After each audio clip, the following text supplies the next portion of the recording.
بسم اللہ الرحمن الرحیم والحمد للہ رب العالمین والصلاة والسلام علی اشرف الانبیاء والمرسلین نبینا محمد وعلی آلہ وصحبہ اجمعین اما بعد فقال اللہ تبارک وتعالی تاللہ لقد آثرک اللہ علینا وإن كنا لخاطئین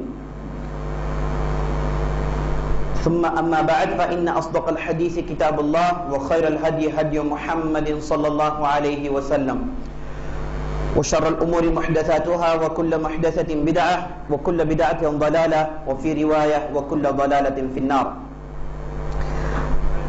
عزیز دوستو، پیارے ساتھیوں، بزرگوں، ماؤں، بہنوں اور خواتین اسلام، میں سب سے پہلے اللہ رب العزت کے بارگاہ میں اس کی بڑائی بیان کرتے ہوئے یہ کہتا ہوں کہ تمام قسم کی تعریفیں اللہ رب العزت کے لیے ہے جو ہمارا حقیقی مالک ہے، حقیقی خالق ہے، حقیقی مدبر ہے.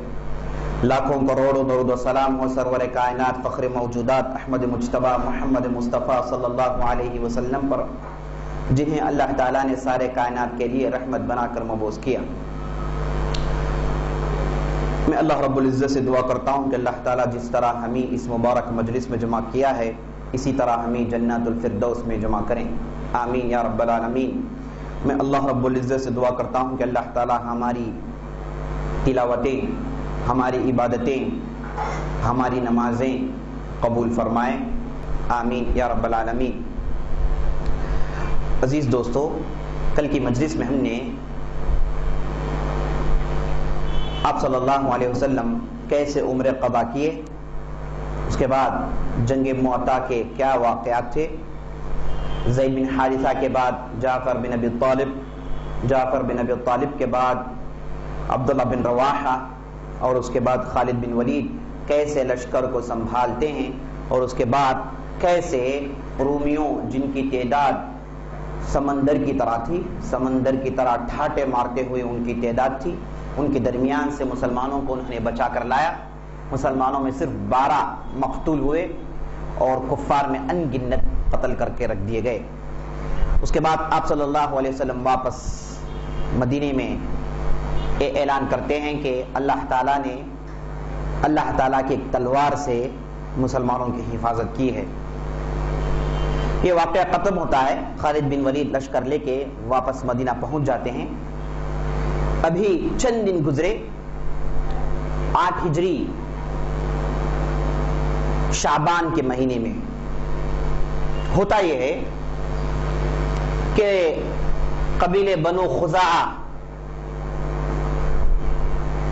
والوں پر قبیلہ بنو بکر حملہ کر دیتا ہے.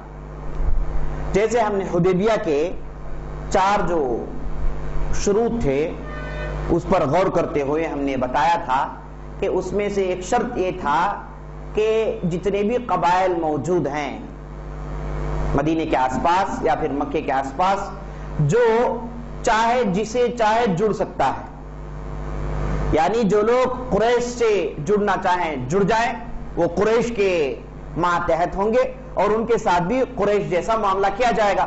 اب جو محمد اور ان کے اصحاب کے ساتھ جڑنا چاہے اور ان کے ساتھ بھی وہی سلوک کیا جائے گا، چاہے وہ قبیلہ کافر ہی کیوں نہ ہو، چاہے وہ قبیلہ لٹیرے والوں کا ہی کیوں نہ ہو. اگر 2 میں سے قریش یا پھر محمد میں سے وہ لوگ جڑ گئے ان کے ساتھ بھی وہی معاملہ کیا جائے گا. یہ شرط تھا صلح حدیبیہ میں. تو اس شرط کے روح سے مکے کے اندر جو 2 بڑے قبائل تھے جو بنو بکر اور بنو خزاعہ کے نام سے مشہور تھے، بنو بکر والے قریش کے ساتھ ہو گئے، بنو خزاعہ والے اگرچہ کہ وہ لوگ مکے میں ہیں لیکن وہ لوگ محمد صلی اللہ علیہ وسلم کے ساتھ جڑ جاتے ہیں. اور بنو خزاعہ آپ نے شروع میں سنا ہوگا، سیرت کی شروع کی جو بھی ملاقاتیں تھی اس میں میں نے بتایا کہ بنو خزاعہ کے وہ لوگ ہیں جو بنو جرہم کے بعد مکے میں حکومت کیے، تقریباً 300 سال تک حکومت کرتے رہے. اس سے پہلے بنو جرہم کے لوگ جن کی تعداد لگ بھگ 2000 سال سے زیادہ ان لوگوں نے حکومت کی. اس کے بعد بنو خزاعہ والے آئے، اور میں نے اس وقت یہ بھی بتایا تھا بنو خزاعہ والوں کے ساتھ آپ صلی اللہ علیہ وسلم کے دادا جن کا نام قصی تھا اچھے تعلقات تھے، ان کی طرفداری ان لوگوں نے کی. بنو خزاعہ کے ساتھ ان کے اچھے تعلقات تھے.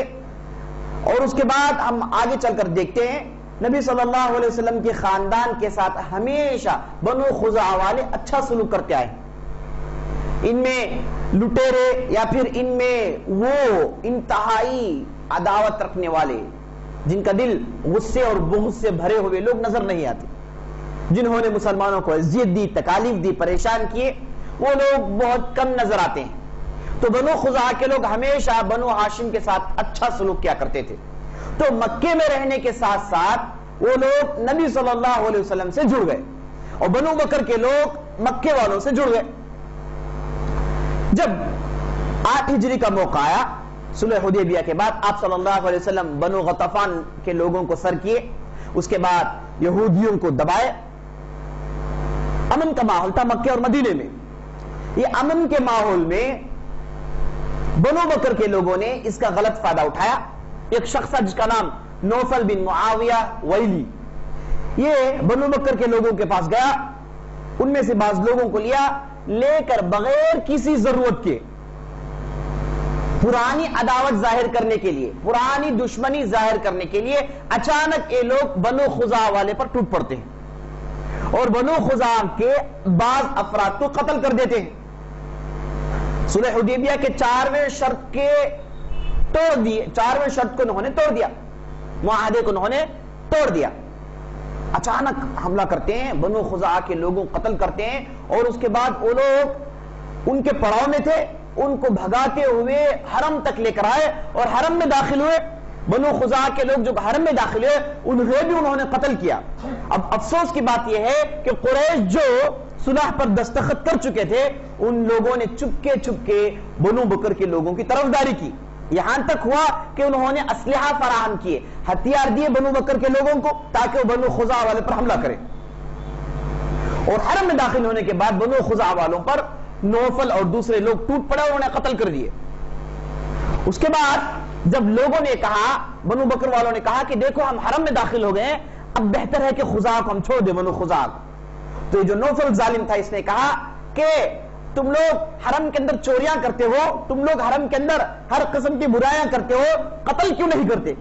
بہتر موقع یہ ہے بنو خزاعہ والوں کو دبانے کا, یہ بہترین موقع ہے پرانی دشمنی دکھانے کے لیے, اس سے بہترین فرصت تم کو نہیں ملے گی, اب ان پر ٹوٹ پڑو. یہ کہہ کے خزاعہ والوں پر یہ لوگ ٹوٹ پڑے اور ان کے بہت سارے افراد کو انہوں نے قتل کر دیا. افسوس کہ بنو خزاعہ میں مسلمانوں کی بہت بڑی تعداد تھی, اگرچہ کہ پورا قبیلہ مسلمان نہیں ہوا تھا لیکن مسلمانوں کی کافی تعداد تھی. اب لڑائی میں مسلمانوں کو بھی قتل کر دیا گیا. اب بعض مسلمان ڈیرے میں نماز پڑھ رہے تھے, نماز کی حالت پر ان پر حملہ کیا گیا, نماز کی حالت میں یہ ظالم ٹوٹ پڑے اور انہیں قتل کر دیے. یہ بہت بڑا جرم تھا, قریش نے بنو بکر کے ساتھ مل کر کیا. اب انہوں نے صلح توڑ دی, صریح اعلان کہ جو صلح حدیبیہ کا تھا اسے انہوں نے توڑ دیا. بدیل بن ورقہ آپ نے عمر قضا اور اس سے پہلے صلح حدیبیہ میں بدیل کا نام آپ نے سنا. وہ سب سے پہلے شخص تھے جو نبی صلی اللہ علیہ وسلم سے ملاقات کرنے کے لیے قریش کی طرف سے بھیجے گئے تھے. وہ آئے, بات چیت کیے, آپ صلی اللہ علیہ وسلم نے بدیل کو جو پیغام سنایا اس کے بعد جو بھی آئے سب کو وہی پیغام سناتے رہے. اس کے بعد عروہ بن مسعود آیا, اس کے بعد سہیل بن عمرو آیا, سب کو آپ صلی اللہ علیہ وسلم وہی پیغام سنایا. یہ صلح حدیبیہ میں آپ نے سن لیا. تو بدیل بن ورقہ جو خزاعی تھا, بنو خزاعہ کا تھا, اس نے فوراً ایک آدمی کو دوڑایا جس کا نام عمرو بن سالم الخزاعی تھا.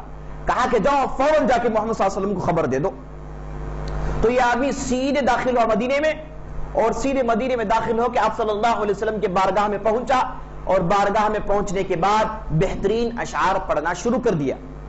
اس نے اشعار پڑھے اور اشعار میں اس نے کہا, شعر میں اس نے کہا کہ اے محمد صلی اللہ علیہ وسلم, آپ کو میں پرانا عہد یاد دلا رہا ہوں, وہ عہد یاد دلا رہا ہوں جس میں آپ کے دادا پر داداؤں کے ساتھ ہمارے اچھے تعلقات تھے. ہم اس دور سے آپ کے طرفدار ہیں. اور اس کے بعد شعر میں کہتا ہے کہ میں ایک ایسی شخصیت کے پاس آیا ہوں جن کا چہرہ گورا ہے, جو چاند کے مانند ہے, جو بہترین اخلاق والے ہیں, مصیبتوں میں مدد کرتے ہیں, لہذا ہم پر مصیبت آئی ہے, اے محمد آپ کو چاہیے کہ ہماری مدد کریں. اس کے بعد آپ صلی اللہ علیہ وسلم کی تعریف کرتا ہے, بڑائی بیان کرتا ہے اور اس کے بعد قریش پر لعنت بھیجتا ہے. بنو بکر پر لعنت بھیجتا ہے. اس کے بعد یہ کہتا ہے کہ افسوس افسوس در افسوس یہ ہے کہ ہم میں سے جو مسلمان تھے وہ لوگ سجدے میں تھے, رکوع میں تھے, ویسی صورت میں بنو بکر والے ان پر ٹوٹ پڑے اور انہیں گاجر مولی کی طرح کاٹ دیا. آپ صلی اللہ علیہ وسلم یہ اشعار سنتے ہیں تو بہت غصہ آتا ہے, بہت غصہ آتا ہے. آپ صلی اللہ علیہ وسلم بے قرار ہوتے ہیں. اس کے بعد کہتے ہیں صحابہ سے کہ تیاری کے لیے تیار ہو جاؤ, تیاری کرنا ہے.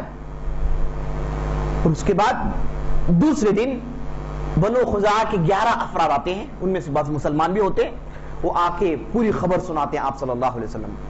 تو آپ صلی اللہ علیہ وسلم چپکے سے تیاری کے لیے جڑ جاتے ہیں. عائشہ رضی اللہ عنہ کہتی ہیں کہ یہ واقعہ ہونے سے 3 دن پہلے آپ صلی اللہ علیہ وسلم میرے پاس آئے, آ کر کہے کہ میری تلوار اور میرے زرہوں کو تیار کر لو, عنقریب مجھے نکلنا ہے.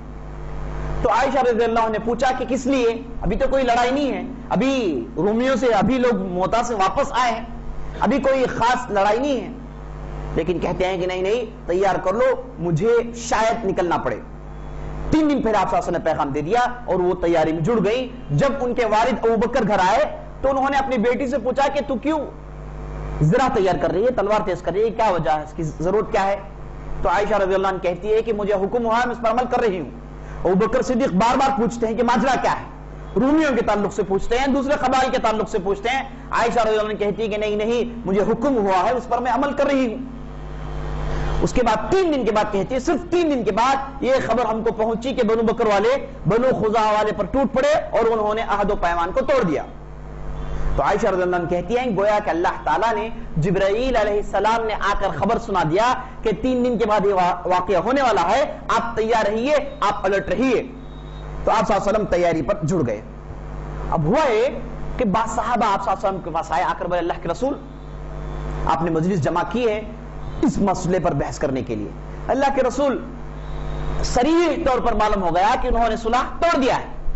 جب صلح توڑ دی ہے تو معنی یہ ہے کہ ہم ان پر اچانک حملہ کر سکتے ہیں. معنی یہ ہے جو عہد و پیمان تھا توڑ دیے اور مسلمانوں کو قتل کیے ہیں. معنی یہ ہے کہ مکے پر مسلمان اچانک حملہ کر سکتے ہیں, مکے پر چڑھائی چڑھا سکتے ہیں. تو آپ صلی اللہ علیہ وسلم نے کہا کہ ہاں صحیح بات ہے, اسے ہی بات ظاہر ہو رہی ہے. اور اس کے بعد آپ صلی اللہ علیہ وسلم کے پاس ایک صحابی اٹھ کر کہتے ہیں کہ اللہ کے رسول اب قریش کیا کرنے والے ہیں, ان کا نیکسٹ اقدام کیا ہوگا؟ آپ صلی اللہ علیہ وسلم کہتے ہیں کہ میں ابو سفیان کو دیکھ رہا ہوں اور ابو سفیان بڑی تیزی سے صلح کی تجدید کے لیے آ رہا ہے. جو صلح ہے اسے رینوویٹ کرنے کے لیے بے قرار ہے. قریش جمع ہو کے ابو سفیان کو بھیج رہے ہیں. جیسے آپ صلی اللہ علیہ وسلم کیے ویسے ہی ہوا. دوسرے دن ابو سفیان مدینے میں آ کے اتر گئے. مدینے میں آئے تو سیدھے وہ اپنی بیٹی جن کا نام ام حبیبہ تھا جو آپ صلی اللہ علیہ وسلم کی بیوی تھی, ان کے گھر جاتے ہیں. اور ابو سفیان معلوم ہے ان کے کرائمز, ان کے جرائم, کیسے مسلمانوں کے خلاف انہوں نے ہمیشہ زہر جھنا, کیسے عداوت دکھائی, کیسی کیسی لڑائیاں لڑی, کیا کیا تکالیف نہیں تھے جسے انہوں نے نہیں دیا ہو. ہر قسم کی تکلیف انہوں نے مسلمانوں کو دی, یہ سب جانتے ہیں. وحد کی لڑائی کی تیاری کے پیچھے ابو سفیان, اس کے بعد دوسرے بدر کی لڑائی کے پیچھے ابو سفیان, احزاب جیسی بہت بڑی لڑائی, بہت بڑا لشکر جن کی تعداد 10,000 سے زیادہ تھی, اسے تیار کرنے والا ابو سفیان. یعنی بڑے بڑے کرائمز ہیں. تو مدینے میں آیا, ابو سفیان آئے تو بہت بے قرار تھے, تو اس لیے سیدھے اپنی بیٹی کے پاس گئے جو ام حبیبہ تھی, جو آپ صلی اللہ علیہ وسلم پر ایمان لائی اور آپ صلی اللہ علیہ وسلم نے ان سے شادی کر لی تھی پہلے سے. ان کے گھر میں داخل ہوتے ہیں. ابو سفیان داخل ہو کے بیٹی سے گفتگو کرتے ہیں. بیٹی گفتگو کر نہیں رہی ہے. اس کے بعد جب ابو سفیان گھر میں بیٹھنا چاہے, بستر تھا اس پر بیٹھنا چاہے, تو ام حبیبہ آگے بڑھتی ہے, بستر اٹھا لیتی ہیں. تو ابو سفیان غصہ آتا ہے, کہتے ہیں کہ تو نے مجھے چھوڑ کر بدترین اخلاق بنا لیے, تو مجھے بیٹھنے بھی نہیں دیتی. تو ام حبیبہ کہتی ہیں کہ یہ نبی صلی اللہ علیہ وسلم کا بستر ہے, میں نہیں چاہتی کہ تم جیسے نجس مشرک اس پر بیٹھو. بیٹی باپ کو یہ کہہ رہی ہے تم جیسے نجس مشرک اس بستر پر بیٹھنا, یہ چیز مجھے گوارا نہیں ہے, اس لیے میں نے بستر اٹھا لیا. اس کے بعد ابو سفیان غصہ آتا ہے، غصے میں کچھ کہتے ہیں بیٹی کو، اس کے بعد گھر سے نکلتے ہیں اور سیدھے آپ صلی اللہ علیہ وسلم سے ملاقات کرنے کے لیے ان کی بارگاہ میں جاتے ہیں. دیکھتے ہیں کہ آپ صلی اللہ علیہ وسلم موجود ہیں، قریب جاتے ہیں. آپ صلی اللہ علیہ وسلم جیسے ابو سفیان کو دیکھے سر پھیر لیتے ہیں. ابو سفیان قریب آ کے کہتے ہیں کہ مجھے امان چاہیے، میں امان لینے کے لیے آیا ہوں، صلح کی تجدید کے لیے آیا ہوں. آپ صلی اللہ علیہ وسلم ان کی بات نہیں سنتے، سر اس طرف پھیر لیتے ہیں. وہ اس طرف آ کے گفتگو کرتے ہیں، آپ صلی اللہ علیہ وسلم سر اس طرف پھیر لیتے ہیں. اس طریقے سے کسی بھی قسم کی گفتگو نہیں ہوئی. اس کے بعد ابو سفیان مایوس ہو کے اٹھ کے چلے گئے. اس کے بعد نکل کے سیدھے ابوبکر صدیق کے پاس گئے اور ابوبکر صدیق نے کہا کہ اب فیصلہ ہو چکا ہے، اب ہم آپ سے مزید گفتگو نہیں کر سکتے، اب آپ کو بات کرنا ہے تو جائیے محمد صلی اللہ علیہ وسلم سے بات کیجئے. ہم لوگ تو غصے میں، ہم لوگ ہمارا غصہ دکھا کر ہی رہیں گے. اس کے بعد پھر ابو سفیان نکل کے سیدھے عمر بن خطاب کے پاس جاتے ہیں. عمر بن خطاب جیسے ابو سفیان کو دیکھے اتنا غصہ آیا کہ چاہے کہ وہیں پر پھاڑ کے رکھ دے، لیکن بستی میں آیا ہے آدمی اور آپ صلی اللہ علیہ وسلم سے ملاقات کرنے کے لیے آیا آدمی، اس لیے غصے کو برداشت کر لیتے ہیں. جب ابو سفیان یہ کہتے ہیں کہ مجھے امان چاہیے تو عمر بن خطاب کہتے ہیں کہ یاد رکھ لو، اگر میرے پاس تلوار نہیں ہے، کسی بھی قسم کے ہتھیار نہیں ہے، میرے پاس اگر لکڑیوں کی چھڑیاں ہیں تو ان چھڑیوں کے ذریعے سے تم سے لڑتا رہوں گا، ان چھڑیوں کے ذریعے سے تم سے لڑائیاں لڑتے رہوں گا، جنگ لڑوں گا، جب تک کہ میں اپنا جان نہیں دے دیتا لڑتا رہوں گا. تو ابو سفیان کو سمجھ میں نہیں آیا، بڑی تیزی سے باہر نکل گیا. اس کے بعد نکل کے سیدھے علی بن ابی طالب کے پاس گئے. علی بن ابی طالب کے پاس جا کے بولے ابو سفیان کہ تم جانتے ہو کہ میں تمہارا سب سے قریبی رشتہ دار ہوں. ابو سفیان بنو امیہ سے اور علی بن ابی طالب بنو ہاشم سے، ان دونوں کے درمیان قریبی رشتہ داری چل رہی ہے. اب دیکھیں میرے دوستو، سختی سے بات کرنے والے ابوبکر تھے، سختی سے بات کرنے والے عمر بن خطاب رضی اللہ عنہ اجمعین. کس نے نرمی دکھائی؟ علی بن ابی طالب نے. اب یہ جو شیعہ حضرات ہیں وہ یہ کہتے ہیں کہ علی کے خاندان والے اور ابو سفیان کے بیٹے معاویہ، ان کے درمیان پرانی دشمنیاں چل رہی ہیں. اب یہاں پر بالکل عکس ثابت ہوا، علی رضی اللہ عنہ نرمی دکھا رہے ہیں، لیکن نرمی بھی انہوں نے بالکل مسلمانوں کی طرح نرمی نہیں دکھائی، مسلمانوں کے معاملات نہیں کیے، بلکہ یہ کہا کہ میں یہ سمجھتا ہوں کہ تم جاؤ، جا کے مسجد میں ٹھہر کے امان طلب کرو، سب کے سامنے کہو کہ مجھے امان چاہیے، میں صلح کی تجدید چاہتا ہوں. مسجد میں ٹھہر کے یہ اعلان کرو، بس یہی میں جانتا ہوں، اس کے علاوہ کوئی صورت میں نہیں جانتا، یہی میری مدد ہے جو میں تم کو کرنا چاہتا ہوں. تو ابو سفیان نے کہا کیا اس سے کچھ فائدہ ہوگا؟ میں جا کے ٹھہر کے اعلان کروں، اس سے کچھ فائدہ ہوگا؟ تو علی بن ابی طالب نے کہا کہ یہ میں نہیں جانتا، لیکن جب تم نے مانگا ہے تو جو چیز میرے ذہن میں آئی میں نے بتا دیا، اور اس سے ادنا چیز تم کچھ بھی نہیں کر سکتے. اتنے میں ابو سفیان فاطمہ رضی اللہ عنہ جو علی رضی اللہ عنہ کی بیوی تھی، بیٹھی ہوئی تھی، ان سے دیکھ کے ابو سفیان گفتگو شروع کرتے ہیں. کہتے ہیں کہ فاطمہ آپ اپنے لڑکے حسن سے کہہ دینا کہ وہ جائیں لوگوں کے درمیان میرے لیے امان طلب کریں. تو فاطمہ رضی اللہ عنہ کہتی ہیں کہ ہرگز نہیں، میرا بچہ چھوٹا ہے، اب اس کے اندر اتنی صلاحیت نہیں کہ وہ لوگوں کے درمیان ٹھہر کے کچھ مانگے، یہ تو میں ہرگز نہیں کر سکتی. یہ کہہ کے فاطمہ رضی اللہ عنہ رد کرتی ہیں. اس کے بعد بالکل مایوس ہو کے ابو سفیان نماز کے وقت کا انتظار کرتے ہیں. جیسے ہی نماز ہو جاتی ہے ٹھہر کے مسلین کے درمیان یہ اعلان کرتے ہیں کہ مجھے امان چاہیے، میں مکے سے آیا ہوں، معلوم ہے آپ لوگوں کے کیا ہوا واقعہ، میں صلح دوبارہ رینوویٹ کرنا چاہتا ہوں، دوبارہ اس کی تجدید چاہتا ہوں. یہ اعلان کرنے کے بعد سیدھے اپنی سواری میں بیٹھ کے مکہ پہنچ جاتے ہیں. جا کے پوری بات قریش کو کہہ سناتے ہیں کہ میں نے فلاں سے ملاقات کی، سب سے پہلی ملاقات میری بیٹی سے ہوئی، اس نے میرے ساتھ بدترین سلوک کیا. اس کے بعد محمد کے پاس گیا صلی اللہ علیہ وسلم، وہ مجھ سے بات کرنے کے لیے تیار نہیں. اس کے بعد میں ابوبکر کے پاس گیا، میں نے ان کے پاس کوئی خیر نہیں پایا. اس کے بعد عمر بن خطاب کے پاس گیا، میں نے اسے کٹر دشمن پایا. اس کے بعد میں علی بن ابی طالب کے پاس گیا تو تھوڑی نرمی میں نے دیکھی، اور اس نے مجھے ایک رائے دی اور اس رائے پر میں نے عمل کیا. قریش نے پوچھا کہ وہ کون سی رائے تھی؟ بولے کہ رائے یہ تھی کہ میں لوگوں کے درمیان ٹھہر کے امان مانگتا. تو قریش کے لوگوں نے کہا کہ علی بن ابی طالب نے آپ سے مذاق اڑایا ہے، آپ سے مذاق اڑایا ہے، آپ کی کمزوری دکھانے کے لیے انہوں نے ایسا کیا. تم تو انڈیویجل لوگوں سے مل رہے تھے، انہوں نے چاہا کہ پبلک آپ ذلیل ہو جائیں. جی ایک فرد کے پاس گئے, پوچھ رہے تھے, اب ابو علی بن ابی طالب نے تمہیں تمہاری کمزوری دکھانے کے لیے یہ کہا کہ جاؤ پبلکلی ٹھہر کے بات کرو, اور تم گئے اپنی کمزوری دکھا کر آ گئے. ابو سفیان نے کہا کہ میں جانتا ہوں یہ بات, لیکن اس سے ادنا کوئی چیز میں کر نہیں سکتا. اب گیا ہوں, کچھ نہ کچھ پیغام دے کر آؤ, تو میں سب سے ذلیل ہو کر پیغام دے کر آیا ہوں. اور آپ صلی اللہ علیہ وسلم نے ابو سفیان سے بات چیت نہیں کی. معنی یہ ہے کہ صلح کے لیے تیار نہیں ہے. ایک مرتبہ انہیں صلح توڑ دیے, مسلمانوں کو قتل کیا ہے, بنو خزاعہ کے لوگوں سے قتل کیا ہے, اب صلح کی بات نہیں, اب بات چیت ہوگی تو صرف تلواروں کے ذریعے سے. اس کے بعد آپ صلی اللہ علیہ وسلم آئے, تیاری کے لیے جڑ گئے, اور آپ صلی اللہ علیہ وسلم اس بار یہ چاہے کہ مخفی انداز میں کسی کو نہیں معلوم ہو, کسی کو نہیں معلوم ہو کہ اب مدینہ والے مکے والے پر چڑھائی چڑھ رہے ہیں, ان کے خلاف لڑنے کے لیے آ رہے ہیں, یہ مکے والوں کو نہ معلوم, بلکہ کسی کو نہ معلوم. تو مخفی طور پر چھپ چھپ کے آپ صلی اللہ علیہ وسلم تیاری کر رہے تھے, اور بڑی راز کے شکل میں اس کو رکھ رہے تھے اپنے پاس. اور اس کے بعد آپ صلی اللہ علیہ وسلم دیکھیے کیا کیے, بعض صحابہ کو بلائے, ایک صحابی تھا جن کا نام ابن عصم, ان کو بلایا, ان کے پاس ایک چھوٹی لشکر دی, 50-60 کی لشکر دی, دے کر بولے کہ آپ ایک دوسری طرف چلے جاؤ, وہاں جا کے بعض قبائل سے ملاقات کرو.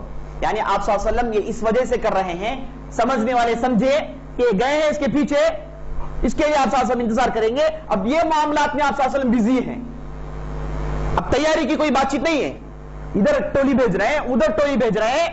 سمجھنے والے سمجھ جائیں کہ آپ صلی اللہ علیہ وسلم یہ ٹولیاں بھیجنے میں بزی ہیں, اب بڑے لشکر کی تیاری نہیں کر رہے, اس لیے آپ صلی اللہ علیہ وسلم ادھر اس طرف ایک ٹولی بھیجی, دوسری طرف ٹولی بھیجی. اپنے آپ کو یہ بتا رہے تھے کہ آپ اب جو ہے مکے والوں کے تعلق سے سوچ نہیں رہے ہیں. لوگوں کے نظروں سے آپ صلی اللہ علیہ وسلم نے اس موضوع کو چھپا کر رکھا. اب اس کے بعد یہ جو ٹولی گئی تھی, ہوا یہ کہ یہ ٹولی والے بعض لوگوں سے ملاقات کیے, جن سے ملاقات کیے وہ لوگ ان کو دیکھ کر سلام کیے, لیکن یہ ٹولی والے ان پر ٹوٹ پڑے. خاص طور پر ایک جو ذمہ دار تھے جن کا نام محلم, وہ ان لوگوں پر ٹوٹ پڑے جو سلام کیے, اور انہیں قتل کر دیا. یہ خبر نبی صلی اللہ علیہ وسلم پہنچی, نبی صلی اللہ علیہ وسلم نے کہا کہ نہیں بالکل غلط بات ہے. وَلَا تَقُولُوا لِمَنْ أَلْقَى إِلَيْكُمُ السَّلَامَ لَسْتَ مُؤْمِنًا, اللہ تعالیٰ نے قرآن کی آیت نازل کی, اے لوگو اگر تم سے کوئی سلام کرے یہ مت کہو کہ وہ مومن نہیں ہے. سلام ایمان کی نشانی ہے, سلام اسلام کی نشانی. اگر تم سے کوئی سلام کرے یہ مت کہو کہ تم مومن نہیں ہو, یہ مت کہو کہ مسلمان نہیں ہو, کیونکہ وہ لوگ تھے محلم کو دیکھ کر سلام کیے. محلم نے کہا کہ تم جھوٹا سلام کر رہے ہو, تم سلام نہیں کر رہے ہو, تم مومن نہیں ہو, یہ کہہ کے ان پر ٹوٹ پڑے, انہیں قتل کر دیے. آپ صلی اللہ علیہ وسلم کو خبر ملی تو آپ صلی اللہ علیہ وسلم بہت غصہ آیا, بولے کہ سلام کرنے کے بعد قتل کیے, یہ ہرگز نہیں کرنا چاہیے تھا. اور اس کے بعد آپ صلی اللہ علیہ وسلم محلم سے بہت غصے میں آ گئے, یہاں تک کہ بدوا دے دی, یہاں تک کہ محلم کو بدوا دے دی, اور محلم پھوٹ پھوٹ کر رونے لگے, بولے کہ اللہ کے رسول غلطی مجھ سے ہو گئی, اس نے سلام کیا لیکن میں اس سے کے تعلق سے جانتا ہوں کہ وہ کافر ہے, وہ دل سے نہیں کر رہا ہے سلام, بچنے کے لیے سلام کر رہا ہے. نبی صلی اللہ علیہ وسلم نے کہا کہ نہیں, جو آدمی سلام کر دے وہ مسلمان ہے, وہ تم میں سے ہے, تم اس پر ہاتھ نہیں اٹھا سکتے. ہاتھ تو دور کی بات, تم نے اسے قتل کر دیا ہے. سباب المسلم فسوق وقتالہ کفر, آپ صلی اللہ علیہ وسلم کی حدیث ہے. مسلمان کو گالی دینا یہ کیا ہے, بدترین غلطی ہے. مسلمان کو گالی دینا, جھگڑنا, مار پیٹ کرنا یہ بدترین غلطی ہے. اور مسلمان کو قتل کرنا یہ تو کفر ہے, چھوٹا کفر ہے, یعنی بہت بڑا گناہ ہے. مسلمان کو قتل نہیں کرنا چاہیے. اب جو آدمی جانتے بوجھتے قتل کرے اس کے لیے بہت بڑی مصیبت ہے میرے دوستو, قتل بڑے گناہوں میں سے ہے. تو قتل کر دیے. محلم پر آپ صلی اللہ علیہ وسلم نے لعنت بھیجی, محلم پھوٹ پھوٹ کر رو رہے تھے. اور بعض روایتوں سے ثابت ہے کہ آپ صلی اللہ علیہ وسلم نے بعد میں محلم کو بلائے اور ان کے لیے مغفرت کی دعا کی, ان کو بخش دیا. لیکن جب معلوم ہوا کہ قتل کر دیے ہیں مسلمان کو تو بہت غصہ ہے آپ صلی اللہ علیہ وسلم. اور اسامہ بن زید سے بھی ثابت ہے کہ انہوں نے ایک آدمی کو قتل کر دیا. وہ آدمی قتل کے موقع پر کلمہ شہادت پڑھ رہا تھا, یہ آگے بڑھے, تلوار کھینچی, جب وہ لا الہ الا اللہ پڑھ رہا تھا انہوں نے اپنی تلوار کو اس کے اوپر چلا دیا, جس کے ذریعے سے اس کا سر اڑ گیا, سر قلم کر دیے. جب آپ صلی اللہ علیہ وسلم کو خبر ملی تو آپ صلی اللہ علیہ وسلم نے کہا کہ یہ بہت بڑی غلطی ہے, ایسا نہیں کرنا چاہیے. اسامہ نے کہا اللہ کے رسول وہ لا الہ الا اللہ مجھ سے ڈر کر کہہ رہا تھا, دل سے نہیں کہہ رہا تھا. نبی صلی اللہ علیہ وسلم نے اقتلتہ بعدما قال لا الہ الا اللہ, لا الہ الا اللہ کہنے کے بعد تو نے قتل کیا؟ بار بار پوچھتے جا رہے تھے. اسامہ بن زید نے کہا کہ اے کاش میں ایسے محسوس کر رہا تھا کہ میں اسی وقت مسلمان ہوا ہوں، اور میں مسلمان ہونے کے بعد میں نے نمازیں پڑھی، جہاد کی، زکوٰۃ دیے، جو بھی خیرات کے کام کیے، میں اس وقت پورا بھول گیا۔ اس کے بعد میں نے کلمہ شہادت پڑھی، دوبارہ اسلام قبول کیا۔ اتنی بڑی غلطی تھی آپ صلی اللہ علیہ وسلم کی نظر میں۔ قتل کرنا مسلمان یہ بہت بڑے گناہوں میں سے، ناحق قتل کرنا۔ قیامت کے دن مقدول اپنا سر اپنے ساتھ لے کر آئے گا اور اللہ سے کہے گا، شکوہ کرے گا، اے اللہ ایک ظالم نے مجھے قتل کیا ہے۔ تو اللہ تعالیٰ قاتل کو بلائے گا، بلا کر اس کے اجر نکال کے مقتول کو دے دے گا، اور ان گنت نقصانات ہوں گے قیامت کے دن قاتل۔ تو ناحق قتل کرنا بڑا جرم ہے میرے دوست، اور قتل اسلام میں جو ہے وہ صرف 3 چیزوں کے لیے۔ یہ ایک حق کے ساتھ، یعنی جہاد کے میدان میں آیا ہے، آپ سے لڑنے کے لیے آیا ہے، آپ اسے قتل کر رہے ہیں۔ دوسرا، شادی شدہ آدمی زنا کیے تو اسے قتل کیا جا سکتا ہے۔ تیسرا، وہ آدمی جو دین سے مرتد ہو گیا اسے قتل کیا جا سکتا ہے نا۔ اس 3 کے علاوہ قتل کی صورت نہیں ہے۔ اب تینوں قتلیں حکومت کرے گی، کوئی انڈیویجول اپنی غصہ دکھانے کے لیے نہیں کرے گا۔ تو قتل بڑا جرم ہے میرے دوستو۔ یہ چھوٹی ٹولی میں یہ واقعہ پیش آیا۔ اس کے بعد آپ صلی اللہ علیہ وسلم مخفی طور پر تیاریاں کر رہے ہیں، اور آپ صلی اللہ علیہ وسلم اللہ سے دعا کیا تھا، اے اللہ ہمارے اخبار ہم جو بھی کر رہے ہیں مکہ والوں کو اس تعلق سے نہ خبر رکھنا، نہ بلد رکھنا، ان کو ہماری کسی بھی قسم کی خبر نہیں پہنچے یا رب۔ آپ صلی اللہ علیہ وسلم نے دعا کیا اور ویسے ہی ہوا، خبر نہیں پہنچ رہی ہے۔ اور اس کے بعد جبرائیل آ کے نبی صلی اللہ علیہ وسلم سے خبر دے رہے ہیں کہ ایک عورت ہے، اس کے پاس چھٹی ہے، اور یہ چھٹی دینے والے ایک صحابی ہیں۔ وہ مکے والوں کو خبر دے رہے ہیں وہ عورت فلاں کنویں کے پاس ٹھہری ہوئی ہے۔ یہ خبر آسمان سے آپ صلی اللہ علیہ وسلم کو ملتی ہے۔ تو آپ صلی اللہ علیہ وسلم فوراً علی رضی اللہ عنہ کو بلاتے ہیں، مقداد اور ابو مرثد الغنوی 3 صحابہ کو بلاتے ہیں، زبیر بن عوام کو بلاتے ہیں، 4 صحابہ کو بلاتے ہیں، بلا کر کہتے ہیں کہ جاؤ فلاں کنویں کے پاس ایک عورت ہے، اس کے پاس چھٹیاں لے کر آؤ۔ یہ چاروں دوڑتے ہیں بڑی تیزی سے اور بالکل قافلے میں اس عورت کو پاتے ہیں۔ اس عورت کی حالت یہ تھی کہ وہ قریشی عورت تھی، مدینہ آتی تھی تجارت کرنے کے لیے، مدینہ آتی تھی دوسرے کاموں سے۔ تو علی بن ابی طالب آگے بڑھے، آگے بڑھ کر بولے کہ چھٹی ہے تیرے پاس، دے دے چھٹی۔ اس عورت نے کہا کہ کون سی چھٹی؟ چھٹی وٹی جانتی ہی نہیں ہوں میں، میرے پاس کچھ بھی نہیں ہے۔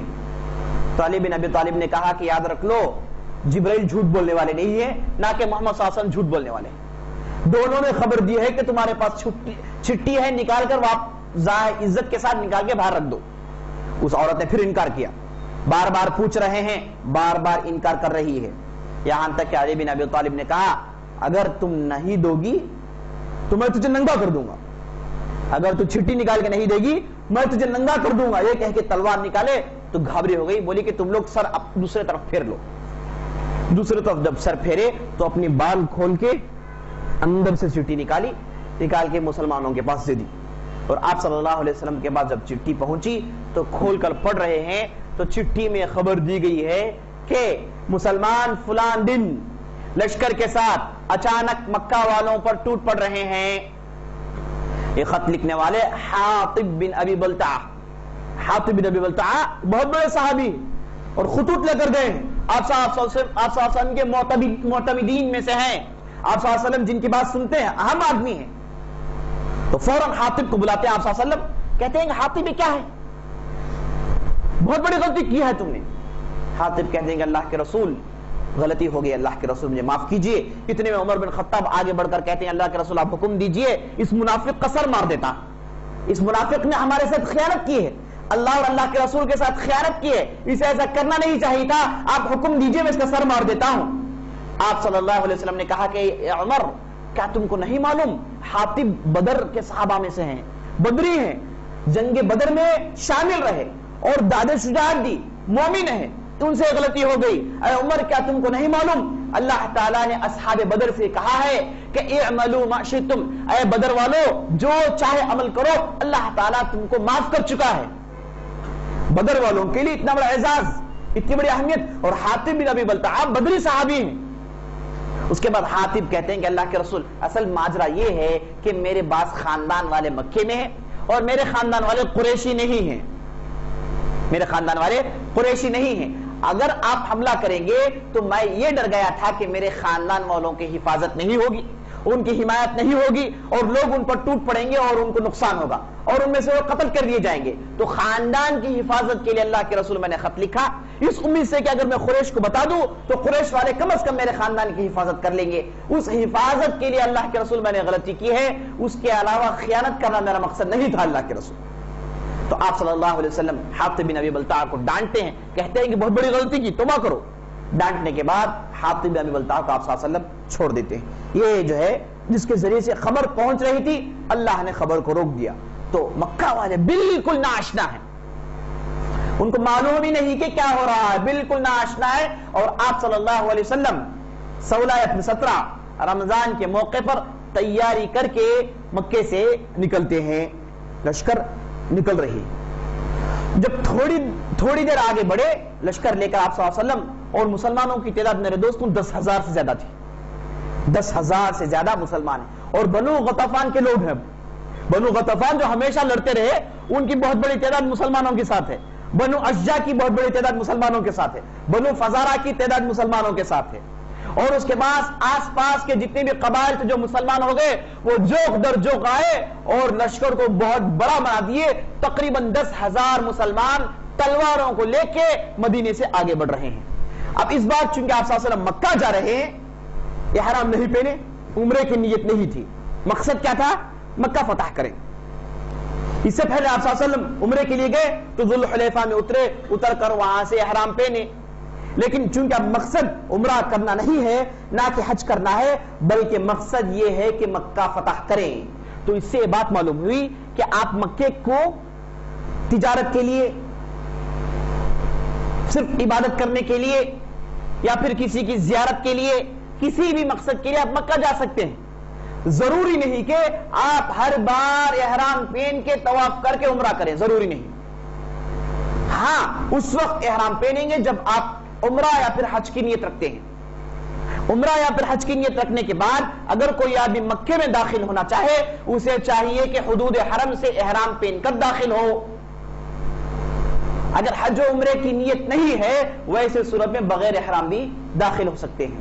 یہ علماء احناف اہل علم رحمت اللہ علیہ مجمعین، ان کا فتویٰ، ان کی رائے یہ ہے کہ آدمی مکے کو چاہے کسی بھی نیت سے آئے، تجارت کے لیے آئے، زیارت کے لیے آئے، عمرہ کے لیے آئے، حج کے لیے آئے، چاہے کسی بھی مقصد کے لیے آئے، ان کو چاہیے کہ احرام پہن کے مکے میں داخل ہوں۔ اور میں بعض افراد کو جانتا ہوں جو مکے میں 20-25 سال سے ہیں، طویل مدت سے ہیں، اور وہ حنفی مسلک کو ماننے والے ہیں۔ ان کو اتنی تکلیف ہوتی ہے جب بھی وہ اپنی بستی سے آتے ہیں اور احرام پہن کر آتے ہیں، اور اس کے بعد کسی بھی مقصد سے جدہ کو چلے گئے واپس احرام پہن کر آتے ہیں، کسی کو چھوڑنے کے لیے ایئرپورٹ چلے گئے واپس احرام پہن کر آتے ہیں۔ یعنی ان کے لیے بہت بڑی پریشانی ہوگی، مکے میں رہنا ان کے لیے پریشانی ہو گئی۔ تو فتویٰ عام ہے، اور آپ صلی اللہ علیہ وسلم کے عمل سے ثابت ہے کہ آپ صلی اللہ علیہ وسلم فتح مکہ کے لیے جا رہے ہیں، احرام نہیں پہنے، اور ان کے ساتھ احرام نہیں پہنا، البتہ روزہ رکھے، جو آگے جا کے آپ صلی اللہ علیہ وسلم نے اس کو توڑ دیا۔ تو اس کے بعد آپ صلی اللہ علیہ وسلم نکلے، آگے بڑھے، تو راستے میں عباس بن عبد المطلب سے ملاقات ہوئی۔ عباس بن عبد المطلب اپنے بچوں اور بیویوں کو لے کر ہجرت کر رہے تھے، راستے میں آپ صلی اللہ علیہ وسلم سے ان کی ملاقات ہو گئی۔ میرے دوست، یہ بہت بڑی بات تھی، آپ صلی اللہ علیہ وسلم بہت خوش ہوئے۔ اس کے بعد آپ صلی اللہ علیہ وسلم تھوڑا آگے بڑھے، آگے بڑھنے کے بعد مر الظہران ایک علاقہ ہے، وہاں پر پہنچے۔ وہاں پر پہنچنے کے بعد لوگوں کے سامنے برملا علی الاعلان اپنا روزہ توڑتے ہیں،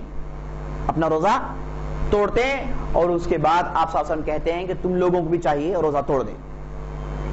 ابھی عصر کا وقت ہے، رمضان کا مہینہ ہے، روزہ رکھ چکے ہیں، عصر کے موقع پر آپ صلی اللہ علیہ وسلم روزہ توڑ رہے ہیں۔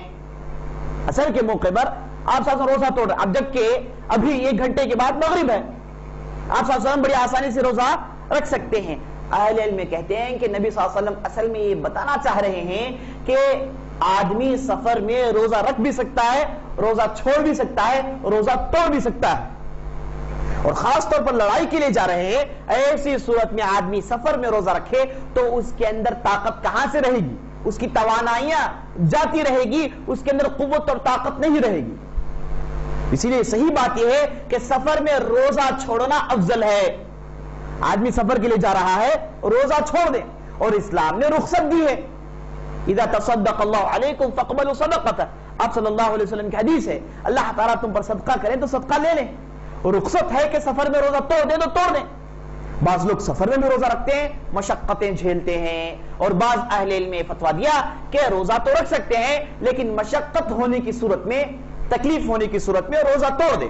لیکن صحیح رائے جو امام احمد بن حنبل اور دوسرے اہل علم کی ہے وہ یہ ہے کہ آپ سفر کا نام لیتے ہی روزہ چھوڑنا افضل ہے۔ البتہ آپ روزہ رکھیں گے تو روزہ آپ کا درست ہے، کاؤنٹڈ ہے، لیکن چھوڑنا افضل ہے۔ اور آپ صلی اللہ علیہ وسلم کے زمانے میں مرتبہ ہوا یہ کہ آپ صلی اللہ علیہ وسلم جا رہے تھے، دیکھ رہے ہیں کہ بھیڑ ہے، ایک صاحب بے ہوش پڑے ہوئے ہیں، لوگ ان کے ارد گرد جمع ہیں۔ آپ صلی اللہ علیہ وسلم نے پوچھا کہ بھائی اس صاحب کا کیا معاملہ ہے؟ لوگوں نے کہا کہ اللہ کے رسول روزے دار ہیں۔ تو آپ صلی اللہ علیہ وسلم نے کہا لیس من البر الصیام فی السفر، اے لوگوں سفر میں روزہ رکھنا اچھی بات نہیں، سفر میں روزہ رکھنا اچھی بات نہیں، سفر میں روزہ توڑنا اچھی بات ہے، قضا کریں گے البتہ۔ روزہ چھوڑنے کا مطلب یہ نہیں کہ خلاص بھول گئے، نہیں، جتنے روزے چھوڑ گئے وہ روزے بعد میں رکھے، قضا کریں، انشاءاللہ ثواب وہی ملے گا باذن اللہ عز وجل۔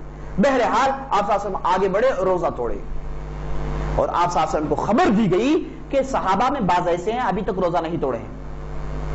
تو آپ صلی اللہ علیہ وسلم غصہ بولے کہ اولئک العصاة، اولئک العصاة، یہی لوگ جو زیادتی کرنے والے ہیں، یہی لوگ زیادتی کرنے والے ہیں، یہی لوگ زیادتی کرنے والے ہیں۔ میں جب روزہ توڑ دیا ہوں، سب کے سامنے برملا میں نے پانی پی لیا ہے، تم کو بھی چاہیے تھا کہ روزہ توڑ لیں۔ اصل میں صحابہ کو چونکہ اثر کا وقت تھا، ابھی تھوڑی دیر کے بعد روزہ کھولنا ہی ہے نا، اور ایک روزہ مل جائے گا، اس خیال سے وہ لوگ جو ہے تھوڑی ٹال مٹول کرتے رہے۔ لیکن آپ صلی اللہ علیہ وسلم سے جب کڑی وعید سنے، غصہ دیکھے، تو انہوں نے بھی روزہ توڑ دیا۔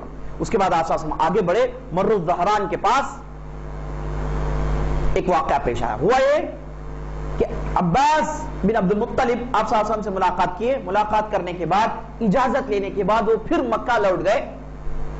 وہ اس وجہ سے کہ مکے کے قریب جا کے مکے والوں کو بتا دیں کہ آ کے نبی صلی اللہ علیہ وسلم کے پاس توبہ کر لیں، امان لے لیں، اب جو بھی مسلمان ہونا چاہے ہو جائیں۔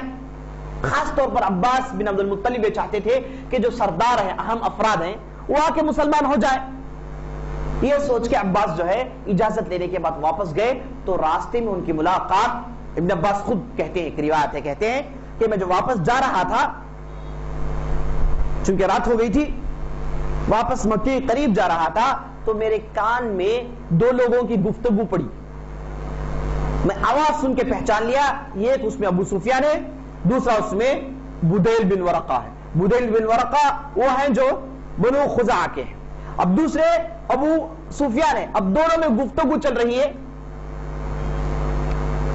چونکہ اس سے پہلے، رات ہونے سے پہلے آپ صلی اللہ علیہ وسلم جہاں روزہ توڑے وہاں پر تمام صحابہ کو جمع کیے، جمع کرنے کے بعد سب سے کہا کہ سب مشعل جلا لو، آگ جلا لو، روشنی جلا لو، تاکہ آگے بڑھنے میں آسانی ہو۔ تو سب 10,000 لوگوں نے جب روشنی جلائی تو آپ تصور کر سکتے ہیں کہ منظر کیسا تھا ہوگا، گویا کہ پہاڑ سے آگ بہہ رہا ہے، اس بہترین منظر تھا۔ تو رات کے اندھیری میں یہ دونوں ان آگوں کو دیکھے، آگوں کو دیکھ کے آپس میں گفتگو کر رہے ہیں۔ اس میں ابو سفیان کہہ رہا ہے کہ یہ کون ہے، اتنی بڑی تعداد، کون ہے، یہ سمجھ میں نہیں آ رہا ہے۔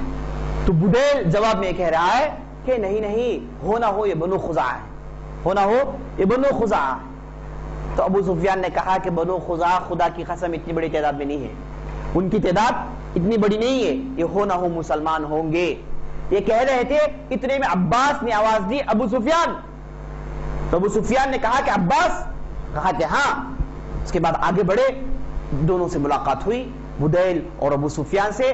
تو عباس نے کہا کہ ابو سفیان بہترین موقع ہے، ابو سفیان بہترین موقع ہے، اگر تم ایسی حالت میں پکڑے جاؤ گے تو قتل کر دیے جاؤ گے۔ اب مسلمان آ رہے ہیں، ان کی تعداد بہت زیادہ ہے، آپ لوگ چاہے 1000 کوشش کر لیں، ان کے سامنے تمہاری ایک بھی نہیں بنے گی، بہتر یہ ہے کہ مسلمان ہو جاؤ۔ ابو سفیان سوچ رہے تھے، عباس نے کہا کہ چلو میرے خچر کے پیچھے بیٹھ جاؤ، میں تمہیں لے کر جاتا ہوں نبی صلی اللہ علیہ وسلم کے پاس، تم ایسے پیدل جاؤ گے، عمر بن خطاب ہے، ان لوگوں کی تلوار پیاسی ہے، ختم کر دیں گے، اس لیے بہتر ہے کہ تم میرے پیچھے بیٹھ جاؤ۔ یہ کہہ کے عباس نے ابو سفیان کو اپنے خچر کے پیچھے بٹھا لیا، بیٹھنے کے بعد آگے بڑھے، آگے جا رہے ہیں، مسلمانوں کے پڑاؤ کی طرف جا رہے ہیں، اتنے میں راستے میں بعض صحابہ دیکھ کر کہتے ہیں کہ نبی صلی اللہ علیہ وسلم کے چچا ہیں اور ان کے پیچھے ابو سفیان ہے۔ نبی صلی اللہ علیہ وسلم کی چچا کی وجہ سے، ان کی حرمت کی وجہ سے ہم خاموش ہیں، نبی صلی اللہ علیہ وسلم کی چچا ہے اس لیے ہم خاموش ہیں، یہ کہتے ہوئے بعض مسلمانوں نے چھوڑ دیا۔ اتنے میں عمر بن خطاب سے ان کی ملاقات ہوگی۔ عمر بن خطاب دیکھیں ابو سفیان اس کے سامنے عباس، اب عباس کے ساتھ ہے، معاملہ بڑا ہے، معاملی نہیں ہے کہ عمر بن خطاب آگے بڑھ کے جو ہے قتل کر دے ابو سفیان کو۔ اب عباس کے پیچھے ہے تو مطلب یہ ہے کہ عباس نے امان دے رکھی ہے، اور عباس کل آ کے مسلمان ہو چکے ہیں، تو مسلمان میں سے کسی آدمی کسی کو امان دے دے تو سارے لوگ مل کر امان دیتے ہیں۔ تو عمر بن خطاب کے ذہن میں بات چل رہی تھی، اور اس کے بعد جیسے ہی خچر میں دیکھے عمر بن خطاب دوڑ لگاتے ہیں، بھاگ رہے ہیں، سیدھے نبی صلی اللہ علیہ وسلم کے ٹینٹ میں جا رہے ہیں تاکہ اجازت لے کے باہر آ جائے، یہ آدمی پہنچنے سے پہلے ختم کر دے معاملہ۔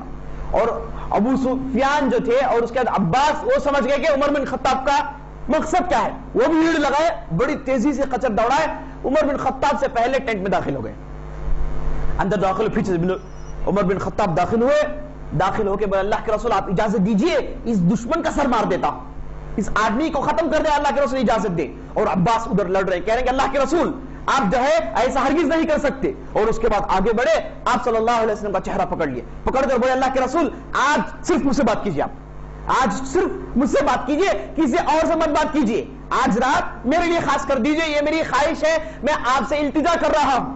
نبی صلی اللہ علیہ وسلم عمر بن خطاب کی بات سن رہے ہیں، اب ادھر عباس کی بات سن رہے ہیں، اور عمر بن خطاب کو غصہ صحیح ہے، بجا ہے، اور اگر عباس نہ ہوتے نبی صلی اللہ علیہ وسلم عمر بن خطاب کو کہتے کہ آپ اپنے پاس بجا لو، لیکن عباس مسئلے میں آگے ہیں، اور وہ پکڑ کے آپ صلی اللہ علیہ وسلم پر زور ڈال رہے، کہہ رہے کہ اللہ کے رسول آج رات آپ صرف مجھ سے بات کیجیے، کسی اور سے مت بات کیجیے، میں آپ کے ساتھ رہوں گا اس ٹینٹ میں، آپ مجھ سے گفتگو کیجیے، کسی اور سے گفتگو مت کیجیے۔ لیکن عمر بن خطاب مسلسل پوچھتے جا رہے ہیں اللہ کے رسول آپ اجازت دے دیجیے، اللہ کے رسول آپ اجازت دے دیجیے، لیکن اللہ کے رسول خاموش ہے۔ اور اس کے بعد عباس کو غصہ آیا، عباس عمر بن خطاب کو دیکھ کر بولے اے عمر، اگر تمہارے قبیلے والا کوئی ہوتا تم ایسا کرتے؟ ابھی مسلمان ہوئے ہیں، ابھی وہ قبائل کی باتیں ذہن میں ہیں، اس لیے عباس نے کہا ایسا۔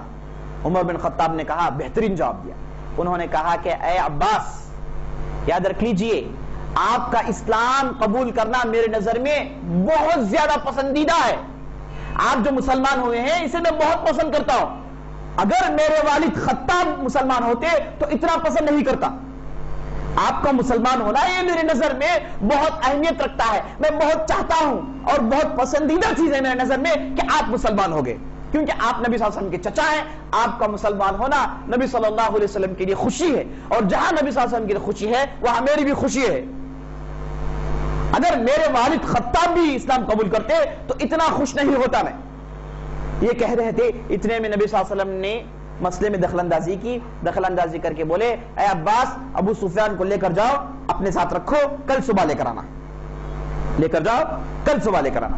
تو عباس امان میں لے گئے ابو سفیان کو، اپنے ٹینٹ میں رکھے، اس کے بعد دوسرے دن نبی صلی اللہ علیہ وسلم کے پاس لے کر آئے، نبی صلی اللہ علیہ وسلم ابو سفیان کو بٹھا دیتے ہیں، بٹھانے کے بعد ابو سفیان سے گفتگو شروع کرتے ہیں، کہتے ہیں کہ ابو سفیان اب تک تمہارا عقل ٹھکانے نہیں آیا، اتنا سب دیکھنے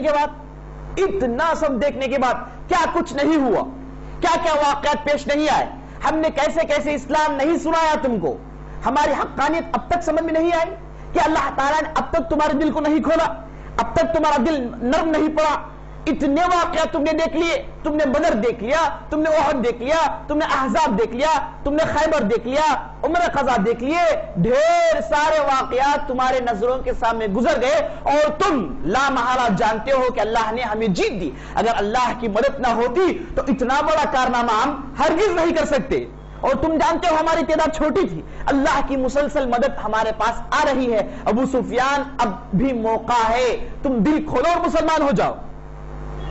آپ صلی اللہ علیہ وسلم کہہ رہے ہیں، ابو سفیان ادھر، آپ صلی اللہ علیہ وسلم کہتے ہیں کہ آپ کریم ہیں، آپ صلی اللہ علیہ وسلم کی تعریف کرتے ہیں، کہتے ہیں کہ آپ کریم ہیں، آپ نیک آدمی ہیں، اچھے اخلاق والے ہیں، آپ بہت اچھے آدمی ہیں، گویا کہ اپنے سر کو بچانے کے لیے کچھ نہ کچھ کہہ رہے ہیں، اور آپ صلی اللہ علیہ وسلم سے بہترین بات چیت کر رہے ہیں، آپ صلی اللہ علیہ وسلم کے دل کو مولنا چاہتے ہیں، بہت کوشش کر رہے ہیں، اور آپ صلی اللہ علیہ وسلم ایک طرف سے یہ زور دے رہے ہیں کہ اب تو سوچ لو، اب تو سوچ لو، ابھی سمجھ میں نہیں ہے بات، ابھی لا الہ الا اللہ پر تم نے غور نہیں کیا، ابھی توحید دل میں نہیں اتری. آپ صلی اللہ علیہ وسلم زور دے رہے ہیں. اور اس کے بعد نبی صلی اللہ علیہ وسلم نے کہا کہ ابھی بھی تمہارے دل میں شک ہے، ابھی بھی تمہارے دل میں شک ہے. تو ابو سفیان نے کہا کہ ہاں محمد صلی اللہ علیہ وسلم میرے دل میں تھوڑا ابھی بھی شک ہے.